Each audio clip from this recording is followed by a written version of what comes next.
let's get on with it. Yeah. So you logged into the 2025 data breach investigation, third-party breach risk conversation with Verizon. We're going to dig into the findings of this year's Verizon Data Breach Investigation Report, or DBIR, as we're going to refer to it going forward. I think this is the 15th annual or 16th annual DBIR. And as you probably know, it's one of the most often cited and respected cybersecurity reports around.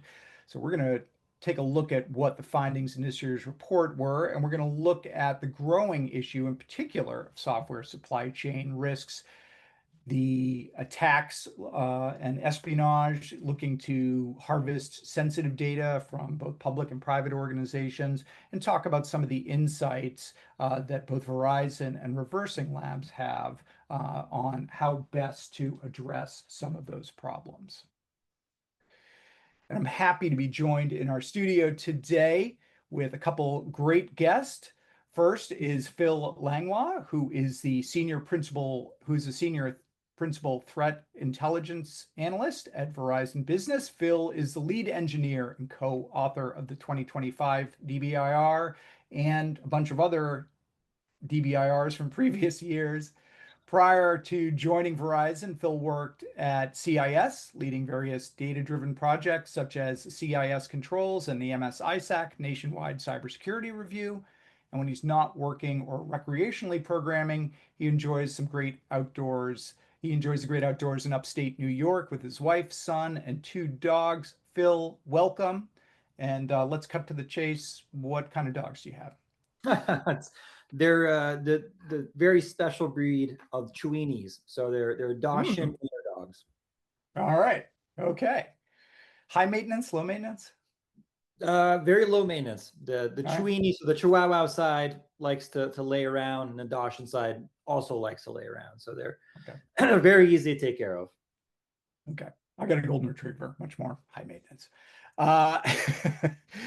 And also with us in the studio is my colleague Charlie Jones, who is a director of product management here at RL. He's also a subject matter expert in supply chain security. Prior to joining us here at RL, Charlie was actually a consultant at PwC, where he helped provide strategic transformation services for cybersecurity, third-party risk, and IT audit programs for both Fortune and FTSE 100 companies. Charlie, welcome.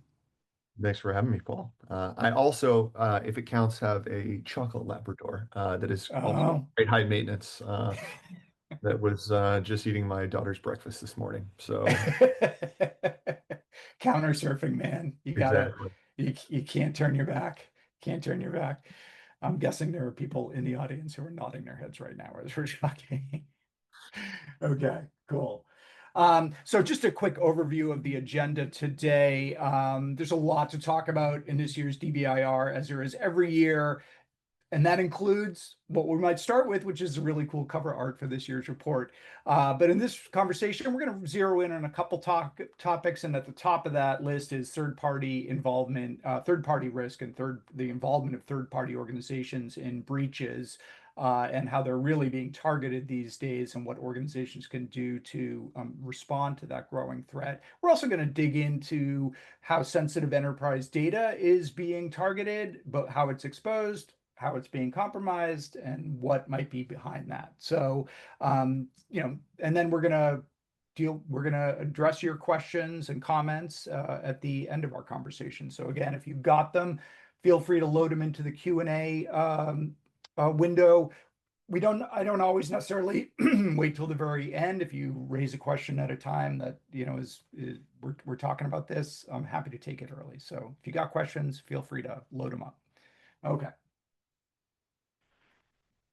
So data breach investigations report, and Phil, I'm going to hand over the mic to you to give us a high-level overview of this DBIR and its main findings. And maybe we can start with the cool cover art on this year's report. When I first saw it, it brought to mind the now kind of famous XKCD cartoon that circulated with Log4j a few years ago. That showed this huge stack of machinery labeled all modern digital infrastructure balanced on this tiny little module labeled a project of some random person in Nebraska has been thanklessly maintaining since 2003. We like to think about that as a really good way to visualize, open source dependency risk. But actually, when you read DBIR, the cover art means a little something different. So, and I'll share the link to that cartoon I'm talking about in a chat. But yeah. But Paul, you've absolutely nailed it. It was never, I think, intentional that we end up having such similarity to that XKCD comic. I think so many of our covers have somehow tied back to this comic, which isn't even about cybersecurity, but tends to have some of the most profound views on cybersecurity. So one of the challenges that we have, or we kind of present to ourselves every year, is trying to figure out a way that we can both tie in, the data behind the report and also some of the key themes behind it. Right. And this year, we kind of fell or, landed on this tower, right? This slightly off-kiltered, slightly, unbalanced tower. And each of these levels is actually an element of our data set, right? So each of these are different classifications of incidents. If you look down the spine, that's actually the axis. And on the left, you have the data from 2024. And on the right side, you have a data from 2025. But what it really represents is the challenge that we have with balancing the requirements of our own security posture, but then also our need for efficiency and also the dependencies we have on third parties. So that's why it's kind of in this balanced state, right? It hasn't fallen over. And that's actually something we had a lot of discussion with, is we wanted to have a different version of it, right? Does it fall over? Is that really like too nihilistic of a representation where we're like, it's all over, right? Everything's kind of fallen apart. But really, I think what it represents is also, the value of collaboration, right? There's a lot of shared risks, but there's also a lot of shared opportunities to address that risk. And for those of you who have read the report, you actually break out that graphic and show what each of those blocks refers to, from a data perspective. So the inside cover has the each of the incident patterns. Right. There's the report's so dense. There's so much information on it. It's always hard to cover everything. But when it comes down to, if we go to the next slide, why are we in a position to talk about, these types of trends and these types of kind of systemic level risk? It's really because we've been doing this for a while, right? This is the 18th publication, or the 18th year we've been doing this report. 18 years ago, it started off as this internal look at Verizon data, right? We have, services that do, things like incident response. We use that data initially to kind of create the first version of the DBIR. It was a little bit, innovative in its time because people weren't really accustomed to talking about their cybersecurity incidents. But we really saw an opportunity to help, raise all ships by talking about what is happening, right? And being able to talk about at least scale, which at the time was just our customers, but has since then really grown into this community project, right? Of which ReversingLabs is, a key contributor. Right? We work with organizations across the world, across different regions, industries, sectors, insurance companies, ISACs, government, right, to help kind of create this cybersecurity landscape. So this year alone, we looked at 22,000 incidents. So anything that impacts the confidentiality, integrity, or availability of an asset. And then 12,000 of those were breaches. So we know where data was actually compromised. And this is the data breach investigation reports, not data incident. So we tend to focus a little bit more on the breach side. But, it's kind of, this is where our core data comes from, right? Is this collaboration with the industry. And Phil, as you note in the report, third-party breaches jumped this year and affected a huge number of entities, like across pretty much every industry. You call out specifically attacks on suppliers serving the healthcare industry. So to start out, though, I thought maybe kind of for the audience, just define what a third party is. And when we talk about third-party risk and cyber risk, what are we talking about exactly? Yeah, and this has been an area of like internal discussion for our team for 4 or 5 years. I think every year we still have a discussion on it. You know, are we accurately describing what third-party risk is? And what really kind of started a discussion for us was SolarWinds, right? Where there was very clear supply chain issue. You had a, you know, attacker compromise a vendor and then use that vendor's software to push down malicious updates, right? That's a very kind of clear-cut example, right? Where the attack is coming in from, you know, a third party or this you know, vendor partnership that exists. But it also includes other things, right? A little more nuanced, you know, where you're hosting your data, right, is an example of a third party. We've seen hosting providers get compromised, and then, you know, attackers are leveraging that access that the hosting provider has to infect all their customers. And we've also seen it, you know, where the other typical example is, you know, data processing, where partners are, you know, hosting data in their services, and data gets compromised that way. But then really what was driving a lot of this year's data are these third-party vulnerabilities, right? These vulnerabilities that exist in software that we're not developing, but that we're purchasing. And that's where we saw this kind of this big growth of you know, breaches involving third parties. That last year there was a lot of targeting of kind of these, you know, what we call network perimeter devices or network edge devices, depending how you want to kind of call them. But basically these devices that by their very nature have to be exposed to the internet, right? File transfer applications, someone needs to be able to connect to it to upload the files, right? And we saw ransomware attackers going after those because they knew that's where data is, right? And they're able to find some 0 days.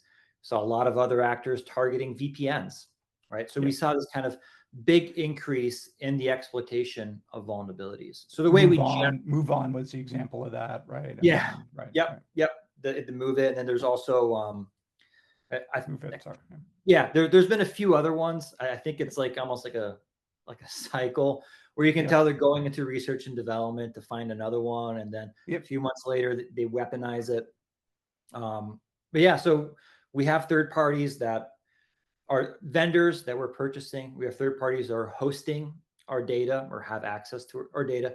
And we also have third parties that access our environment, right? We think of the vendor breach. This is kind of this is the last example we have, right? Where someone's credentials were compromised. I think it was a HVAC vendor or something along those lines that needed access to the internal environment to be able to upload billing or what have you, right? They need access to something. And the attackers leveraged that credential to compromise, you know, the organization and pivot across. We're talking Target. This is a Target breach all those years ago. Yeah. Wow. Yeah. That's how far back. I mean, it's been like 20 years ago, 15 years ago. Yeah. I think we're starting to date ourselves now a little bit. That was the cutting edge. I remember putting a lot of presentations together on that one. We're still seeing those, unironically. Actually, that's a good transition if we want to go to the next slide. Yeah. So one of the things we like to do in the report is, you know, we have 12,000 records, just breaches, but really try to kind of break it down into chunks that help us talk about certain topics. So one of the things we've been talking about is the initial access vector, right?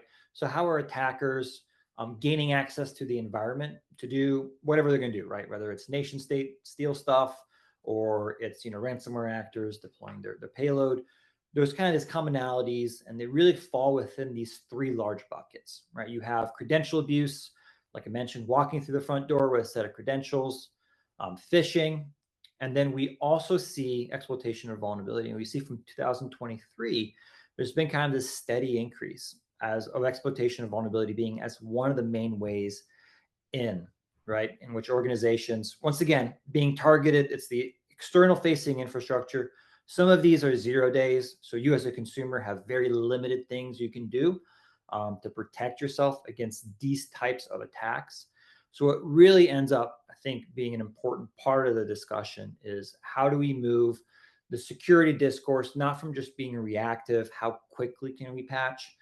Spoiler alert, we're not patching quick enough to how quickly attackers are able to exploit, but maybe that we have security outcomes being part of the procurement process, right? Being part of the initial discussions with vendors and being really kind of a key component as to what are the risks we're willing to take into our organization, right, from these third-party organizations. So that's a little bit of the the ivory tower hopeful in myself, being, well, if we start demanding that people take security seriously.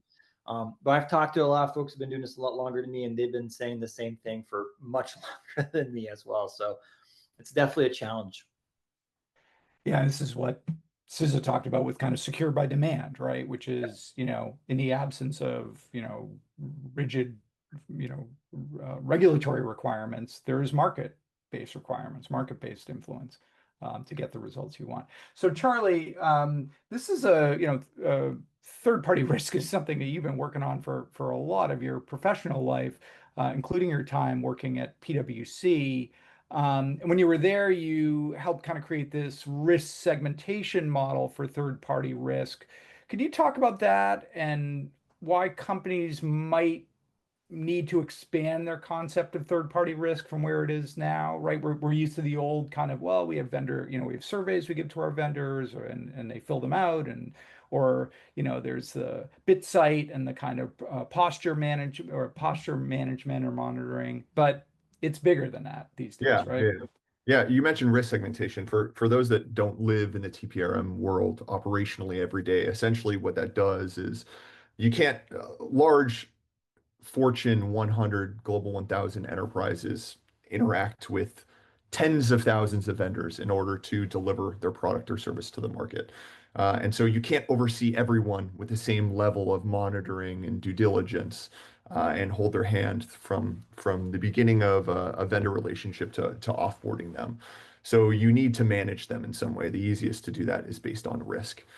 So you use a number of characteristics to rank your third parties based on how risky they are to your business and how significantly they could disrupt your business in the event that they were attacked, for example, from a security perspective.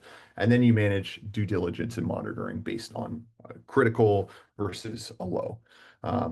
And it's interesting, these first two characteristics that Verizon has kind of captured in their reports have always been ingrained in every third-party risk program that I've ever encountered as these kind of cornerstones of this inherent risk model. So if a third party is connected to your network or you're sharing data with them, that would warrant a vendor coming into scope for due diligence and ongoing oversight.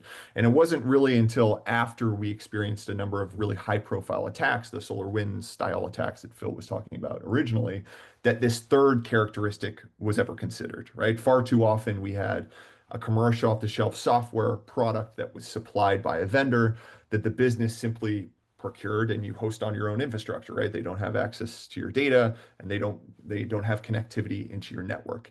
And so we overlooked them as a result.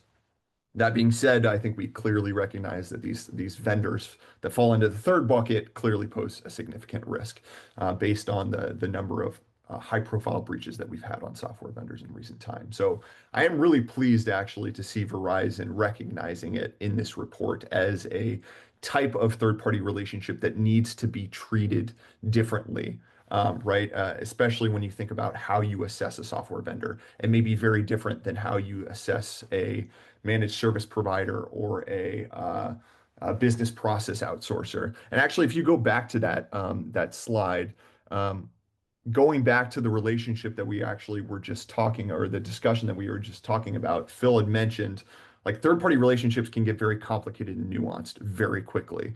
So for example, how do you manage a third-party relationship that isn't a true service provider or a true product vendor, but let's say a strategic partner, right? The data that's being collected as a part of this first pillar isn't owned by one entity or another. You have a dual responsibility to protect it. And similarly, if you're, I don't know, co-developing a system or a product, you may both maintain network access to it. And so that's when it becomes incredibly important. For example, I know this is also mentioned in DBIR. Paul, I think we might need to pull back up the slides here. But that's when it becomes incredibly important to have a shared responsibility matrix so that all parties involved in the supply chain know their responsibilities and their expectations for security and privacy. And I know, Phil, that's something that's mentioned in the report. And that's just one example, right? There's also the classic conundrum that comes up is, What happens if we have a pseudo third party? So for example, a regional subsidiary or even a member firm that may share the same brand as you, and you may rely on them to provide global products or services, but they operate in a different region of the world. They have their own regulatory obligations, they have different policies and procedures. And so they're carved out as a legal separate entity. So how do you assess and hold those types of third parties accountable when you may have shared IT or shared security services? So my point is here, it's not always this simple. There are definitely nuances in the supply chain. And I think Verizon does a really good job of laying out this kind of foundational framework in the report for, going back to the title here, developing defense strategies that are very specific to the nature of the relationship. So my urge for everyone is, I think that's key. Avoid a one-size-fits-all approach to managing third-party risk and third-party security, and address it on a case-by-case basis based on the nature of the relationship. You absolutely nailed it, Jill. I think it comes down to the levers you have, right, and the dials in terms of how that relationship is defined. Right. And this slide here is a little bit of our when we get a little bit, into the philosophy side of the DBIR, we like to pontificate a little bit. But really, I'll just read the quote. So if you were in any other industry and a fundamental flaw was introduced into your supply chain due to a defective raw material or machinery, your organization would at the very least be sending a sternly worded letter to the supplier, right? What comes into an organization's process when actually you're looking at the business process side, right? That the quality of the materials and the things that are inputted into the organization is tightly controlled, right? There's a lot of frameworks that exist to define what that looks like, and how to manage it. But we're really not seeing similar things when it comes to the software that we're consuming and the third party, organizations that we rely upon. Right. And, again, as this quote points out, I mean, this is something that in other industries, apart from the software industry, is pretty well established, right? Your product relies on suppliers. Obviously, you're very reliant on the quality of the supplies, materials that you get from them. And if they are failing you, then there's pushback, right? And ideally holding them accountable. We haven't really traditionally seen that in the software industry, but things are changing, maybe. One idea that you had and that you articulate in the report is this idea of actually articulating your issues or complaints as a software consumer end user organization or a software producer with reaching out to suppliers, business partners, and so on. When there are lapses, security lapses, could be just vulnerable code, right? You think about Avanti and the work that the exposure that or what was revealed and from around that whole series of attacks, which were some really inherent vulnerabilities in that software, including some really old code and end of life software as well. So you think about that.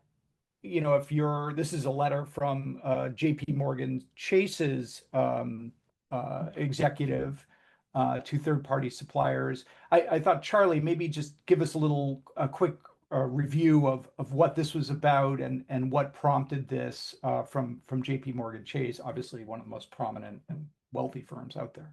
Yeah, I thought this is going back to your point on secure by demand. I thought this is a really good example of this new concept of secure by demand kind of materializing in the industry. And for those that aren't familiar, Paul mentioned it briefly, but it was a term that was coined in the last 12 months by CISA that builds on this existing software development practice of kind of secure by design and secure by default, but it has a bit of a enterprise consumer twist. So it represents the buyer's expectations for what they think secure products should entail that they're actually purchasing.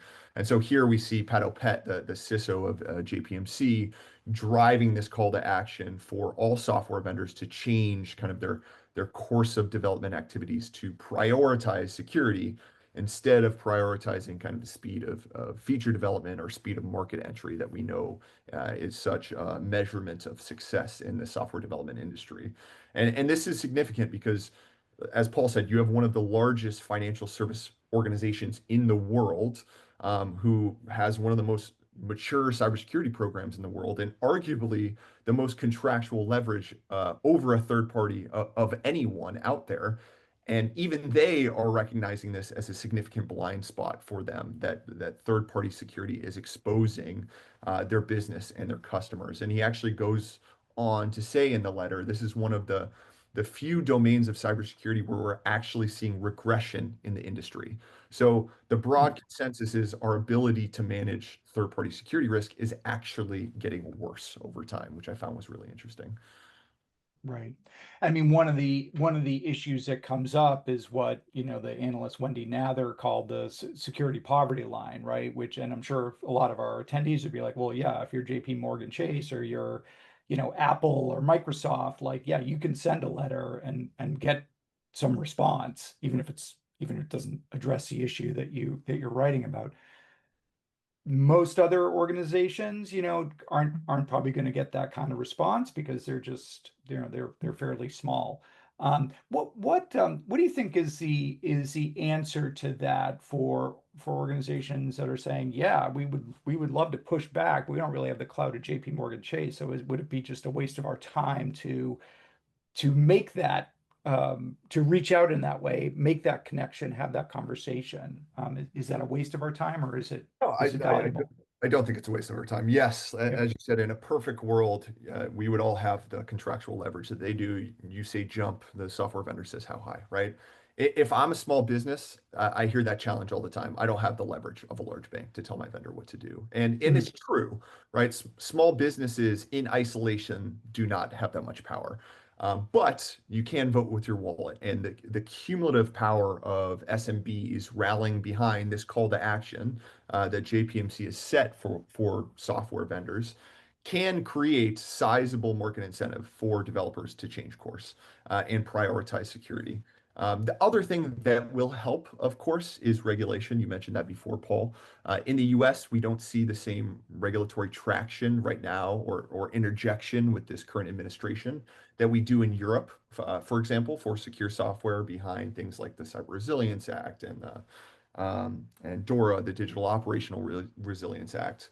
But that's probably a whole different webinar in its own, so I don't want to go too deep into that. But yes, there are options, and one of the suggestions, even I think mentioned by CISA, is voting with your wallet, right? Your voice does matter. Together as small and medium businesses can unite behind this call to arms. Absolutely. There's absolutely value in terms of having someone, especially from a position of authority like JP Morgan Chase, putting, a line in the sand and really kind of setting something that we can go and also point to, like, yeah, okay, we know JP Morgan Chase isn't really, your customer, your main customer focus, but this is where we're headed, right? This is what is going to be the expectation, right? So I think it's great to have organizations that have the authority to kind of speak publicly about these concerns, that it's not just, the cybersecurity quack who's ultra concerned about X, Y, and Z that may or may not ever materialize, but that this is actually, a business concern, and that moving forward, this will be part of the business discussion. Right. So, I think it's just great to have something to point to, right? And just be like, they're saying this is important. Like, you guys should probably consider, if you want your business to grow, to eventually have JP Morgan Chase as a customer, that this is a venue in which, these would be the type of expectations you would have. Right. And one of the really great things about the DBIR is that, the basis for your data is not just, Fortune 100 companies, right? It's a very wide population of, large and small enterprises and so on, which is of course reflective of just Verizon's business itself. But the report is kind of a reflection of the overall cyber landscape, and not just, what the 1% companies are dealing with. Yeah. I mean, this larger issue of, software supply chain risk and some of the risks lurking in the software and services that organizations rely on is something that we raised, Charlie, in our own report this year, the software supply chain security report that came out from us, ReversingLabs, in January. In particular, we took a look, we used our technology, the Spectra platform, to dig into some VPN client software, around 20, and found some really interesting stuff. Obviously, VPN clients are ubiquitous, used pretty much in every organization. Charlie, could you talk a little bit about what we found and what we can conclude from that? Yeah, I think, like you said, VPNs, it's an interesting application or software cohort to look at because it's a type of software that probably almost every employee now interacts with daily, and it's pervasively distributed across any enterprise network. And I think what we found largely aligns with the types of threats that Phil and his team have observed, which I found reassuring. And we've also sanitized the results of these, not to purposely call any one vendor out directly. But when we look at these 20 versions of commercial VPN clients from 6 prominent vendors, we found that 7 of 20, so roughly 35%, of them contained one or more vulnerabilities that were specifically patch mandated by federal government agencies, meaning it's on CISA's known exploited vulnerability, their KEV list, and is actively required for federal agencies to patch. We also found evidence that unique malware strains existed that had been explicitly crafted to take advantage of those vulnerabilities. And that's bad because the presence of kind of exploitation trends like that means these vulnerabilities are easier to take advantage of at scale. And the worst of the examples that we found was a single package that itself contained 50 unique CVEs, 4 critical severity, 12 high severity, some that dated back all the way to 2009 that had patches available for them, readily available to apply, but were not applied, which really to me signals this larger problem of a lack of security hygiene from a vendor to mitigate issues for their downstream customers that are paying customers of their products because it's a commercial product, but haven't been addressed. And then beyond that, 4 of 20, so a slightly lower population, contained developer secrets, which will be a good transition into our next session. So I'll hand back to you, Paul, but often a popular target for malicious actors as well. Yeah. And I think like your eyes kind of like, glaze over when you're looking at this data, but you do need to take a step back and think about the implications of this, right? Like this was just a, kind of random selection of VPN clients. I mean, some of them, many of them very widely used, but these are key security components in pretty much any enterprise IT security infrastructure, and yet they are rife with serious security flaws. And you do have to ask yourself, like, well, okay, if that's VPN, like what else is out there on my network? All the stuff that I've deployed, all the stuff that I rely on. Is this the same? Do they look like this too under the hood? And I would say the answer is probably yeah. And what does that compel you to do as a consumer of that software? I think it's a really important question. It's obviously one of the issues that the DBIR is calling out. Okay, moving on. Another big issue in this year's report is the pattern of attacks, very sophisticated, long-term, persistent attacks targeting sensitive corporate and government data and information. And, on the one hand, not necessarily a new development, but kind of took on new perspective, new dimensions in the past year. So Phil, I wanted to ask you about that, and what did you guys find? What did Verizon find regarding threats, attacks on sensitive information in this year's report? Yeah, absolutely. So, one of the common findings that we've seen in the report over the years is things like misconfiguration, right? Where there's an existing tool or product or something, and you've accidentally exposed it to the internet, and you've accidentally, left it unprotected with no password or default password. And what we've seen is, that trend also follows kind of the adoption of new technologies. one of the things that we kind of want to dive, into the idea of misconfigurations a little bit more is kind of the idea of misconfigured like Git repos, right? Not necessarily in the sense of, this should have been public when this should have been private, or vice versa, more likely private, public. But really, even from the developer use standpoint, right? So what types of secrets are developers accidentally pushing to public repos? And what we found was probably no surprise to anyone, a treasure trove, a cornucopia of different types of credentials and access to various different types of infrastructure, right? From things, like tooling for CI/CD pipelines, including things like the credentials for GitLab, which was one of the most common ones we saw for things that we called, the continuous integration and development, the CI/CD pipeline.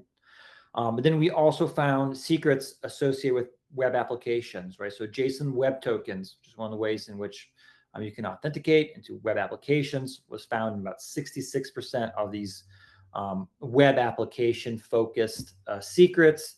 And then we even saw, other secrets being like AWS credentials or Google Cloud credentials also being pushed to these, essentially at the end of the day, third-party platforms, right? GitHub and GitLab. If it's not being hosted and managed by you, it's being hosted and managed by someone. And especially when they're public, it's just an additional level of exposure. And I think one of the more shocking parts of it, right? So folks collect this information, right? You can easily find a lot of these secrets out there. But even when organizations were notified that they had an exposed secret, it still took over, I think, 90 days or something along those lines, 92, to actually remediate, right? To remove that secret from the code repo. So it's Wow. we're not even knowing it's happening. B, it's exposing a lot of potential secrets that are key to our infrastructure. And even when we know, we're not necessarily quick to remediate. So, this ends up being a useful area for attackers to target because, the cost of scanning repos is really low. And, at this point, you're just out there panning for gold and hoping you find some access key or something along those lines that you can go and do whatever attackers are going to do with it. So it's a low cost from an attacker standpoint, but it's very complex from our end as defenders to kind of catch these. These platforms are getting more robust, right? I think there's more of an acceptance that this is a normal concern. So now I think there's, a lot of platforms and services are now looking for secrets before you push, ideally, so you can remediate. So it's, it's surprising the amount of things that were exposed. Some of it was like, okay, I would kind of expect that, but AWS keys and keys to your actual backend infrastructure management is a little more shocking. And when we have seen some open source platform providers introduce features to help, developers not leak secrets, right? Yep. Or, but any sense if that's having an effect in reducing the incidence of developer secret leaks, API keys and stuff like that, or not? That's a good question. I think we'll be looking at this. This is the first year we did this level of analysis, but we'll probably be looking at it long term, in terms of over time and see if there are any changes in the trends. Right. And I think that's, like I said, any new technology kind of has this adoption phase where it's really, it's a new product. They want to be first to market. They want to get as much as, market share as they can. So real focus ends up being on making it as easy as possible. Right. So if I were to look in terms of like misconfiguration, a lot of the AI platforms and tooling and, these kind of secondary services out there, some of them don't even require authentication because they're just going to say, oh, you're just going to run it locally on your system. Well, someone then decides that they're going to port forward, or they're just going to put it on the internet and not necessarily realize that anyone can access their MCP server or anyone can access their vector database. Right. Right. So there's always kind of that, there's a reason why it's called the cutting edge or the bleeding edge of technology, because there's things that are going to, cut you as part of it. And when we look at the types of secrets exposed, you got this graphic here. This obviously isn't comprehensive, but gives folks an idea of like what types of data, what types of information they need to be concerned about.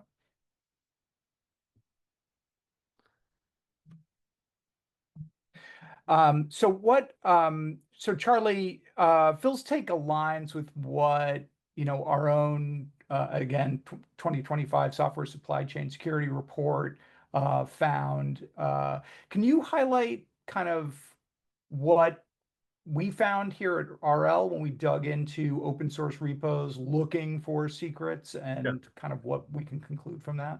Yeah, so our research was very narrowly focused, like you said, on open source repos, Yeah. where we actively harvest and analyze these packages for a number of things beyond just secrets. But I thought, again, this is a fascinating complement to the research that Phil and team at Verizon had done, because if we zoom in on NPM specifically, which is the default package manager for open source JavaScript packages, you'll see a lot of the same findings were validated, with a large portion of secrets representing, like you said, API keys, web service tokens, and so on. And if we go to the next slide and zoom out actually a bit across all major open source package managers, not just NPM, we see this consistent theme of an increasing number of secrets being leaked year over year. Likely, again, probably due to some kind of, you guys talked about already, poor security hygiene on the part of the developers that are maintaining that packages. But Right. I wanted to include this last slide because I think with the great work that Verizon has done to shed light on this phenomenon as a burning issue right now, I also wanted to demonstrate that the issue of secrets exposure in the supply chain isn't only an issue right now, it's continuing to get worse year over year. So I thought this is a good representation of that in the open source community specifically. And a question for really both of you, Phil, Charlie, when Phil says, on average, we saw it taking 90 days for organizations who are informed about a secrets leak to actually address it. What is that reflective of? Is that reflective of this is a low priority, security generally, or software open source risk? Or is it a staffing issue? Like, we're focused on development. We don't really have a dedicated team just, monitoring the security of our software supply chain. What are your thoughts on why it's 3 months on average to get these secrets pulled off of open source repos? I think sometimes it's hard to find, right? One, like if you think about the size of a modern, especially commercial off-the-shelf software package, it can be tens of thousands of components. So it's one thing to know a secret has been leaked. It's another thing to understand where that secret is. And that's one of the things we do in our product. We help you understand the actual file path to where that secret exists, to understand where you can go directly to find that secret and determine if it can be removed or not. The other part of it is understanding whether that secret is live, right? That secret may be exposed, but it may not bear risk. That's the other thing to think about here. So, is that token actively, is it active where it could actually be used to further compromise an environment? Or is that plain text credential still active, whatever it may be? So I think there's a lot of layers to, like, yes, you can find it. It doesn't mean there's still going to be a variety of steps to locate it, determine whether it's live, determine whether it can be replaced or the application actually relies on a hard-coded credential to work in the first place. Mhm. So again, one thing to find it, another thing to actually remove it, remediate it, address it. Yeah, Charlie's absolutely nailed it. And apparently, if you're running Ruby, you're doing well this year. Yeah. Okay. So moving on to the next, final kind of main point here. We'd be crazy if we didn't dig into the issue of large language model, AI, and machine learning. This is obviously technology that is in the process of just absolutely transforming the software development world and the landscape, the threat landscape. Phil, this year's report highlights some of the issues around that. One of the most salient, one of the most pressing, of course, is exposure of sensitive corporate data or proprietary data to large language model AI, either inadvertently or not. Can you talk just a little bit about kind of that specific risk and some of the other insights that you and Verizon had on AI and ML risks in the past year? Yeah, for sure. So that was, when we started looking at AI, there's two ways in which you can look at it, right? You can look at it, how are attackers leveraging it, right? And how is that going to change how we do defense? A little skepticism on my part in terms of how much it really changes. And then there's these AI platforms are essentially third-party platforms, right? How much exposure and how much of these relationships, might eventually be problematic or kind of represent, once again, this area we don't necessarily control. So we did a dive mostly in terms of what are these exposures from the third party element. So we looked in terms of, from an organization, how many of the users within that organization were frequent users of these Gen AI platforms. We found about 14% were using it. I think it was at least once every 2 weeks or once a week. That was kind of considered the heavy users of these Gen AI platforms. But when we're actually looking at the internal usage of these Gen AI platforms, there's a little bit more nuance. What we found is that 72% of these platforms were being logged in via personal email accounts, right, on a corporate system. So obviously the risk being we don't know what that user is necessarily uploading to that platform, right? We don't know if it's any PII. We don't know if it's any internal organizational secrets. We don't have any oversight, and we don't necessarily have a way as an organization to say, whatever service, could you please delete that data from this user, or could you provide what the usage is? So that's a big kind of blind spot for some organizations. Like I said, 72% were just using their personal email accounts. We even heard stories of cutting edge researchers that had unpublished research putting in their conclusions and their research into these platforms to see, like, ChatGPT, what additional findings could you help me based on this information? Right. And that's a little scary to think of your intellectual property that you've invested in just kind of walking out the front door like that. Of course, some organizations are putting things like SAML, and they are doing some level of control over it. But I think most organizations are probably still in the catch-up phase, right, where their users are using it. They may have promoted it or not necessarily blocked it.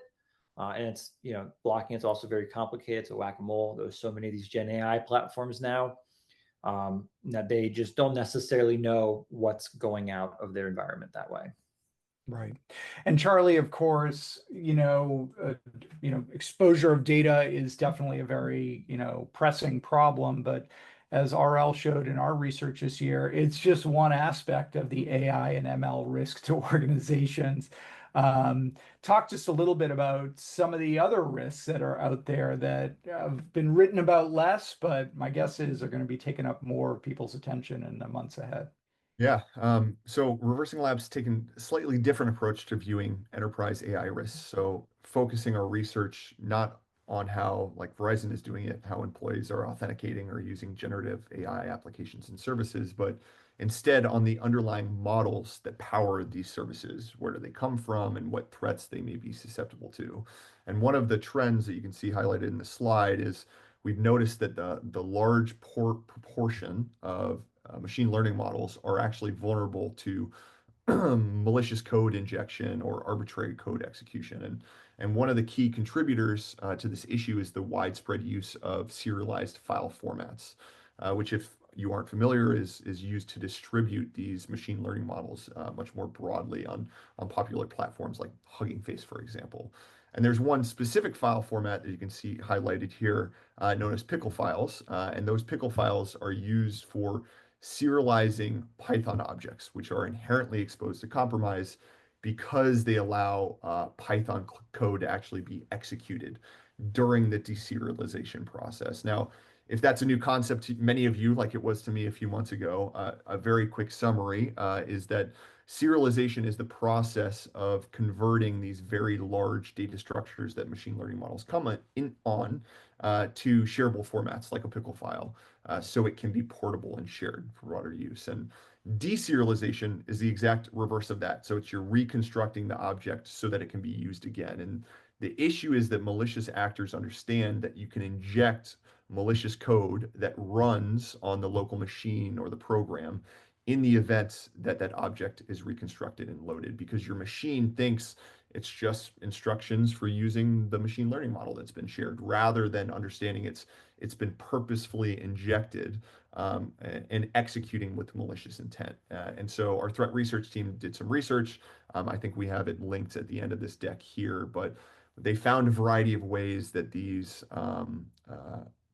models can actually be targeted, ranging from everything from executing malicious code to establishing external network connections and even creating new processes. So in summary, a slightly different threat to be concerned about, but similarly to the risks that Phil talked about, we're seeing these risks rearing their heads as companies are rushing to adopt AI technologies into their everyday operations to gain those efficiencies, improve our ROI, all the great things that we know AI can help with if it's secured in the right ways. So, I mean, as we're coming up near the top of the hour, I think I'd ask both of you, what lessons should organizations be taking from this?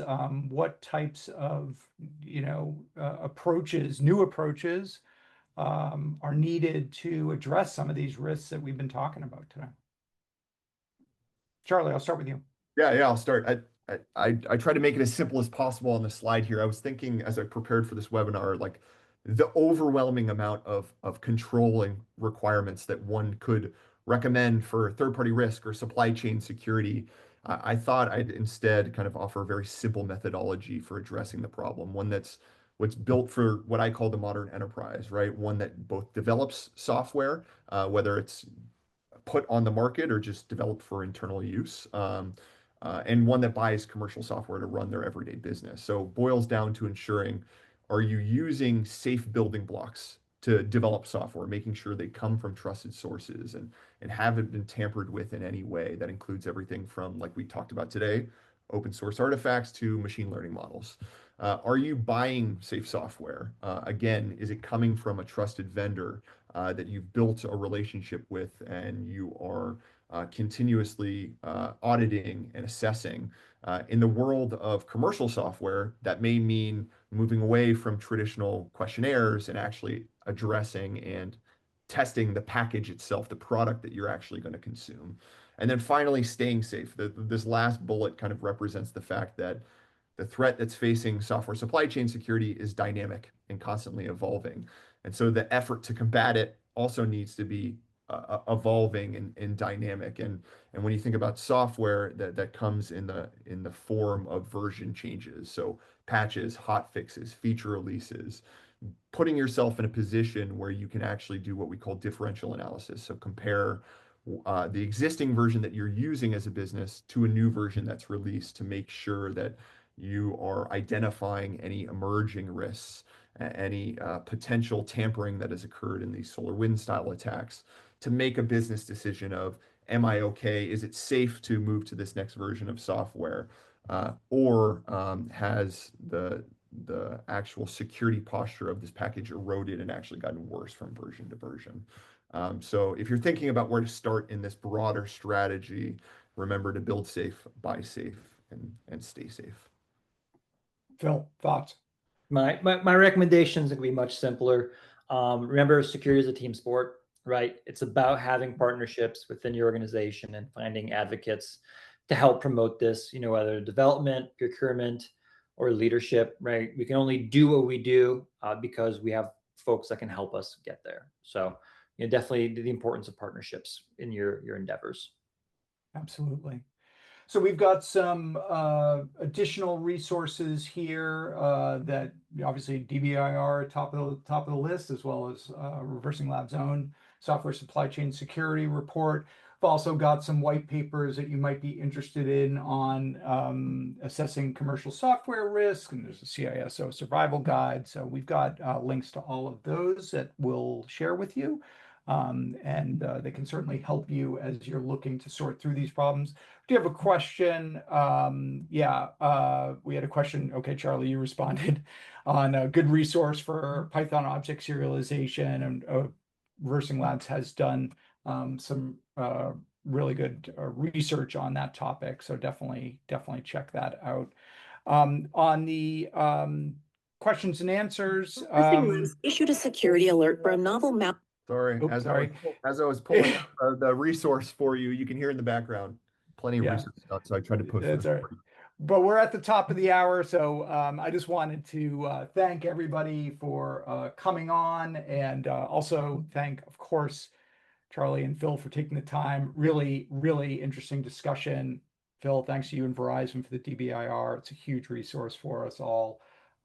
And just to tell those on the line, thanks for joining us. And also be aware, we got some other great events coming up. If you're going to be at Hacker Summer Camp at Black Hat, come check us out at booth number 3261. We're going to be doing a book signing with Tanya Janka, who wrote Alice and Bob Learn Secure Coding. We did an interview with her on our ReversingLabs podcast a couple months ago, which you can listen to. Come meet her in person, get your book signed at our booth.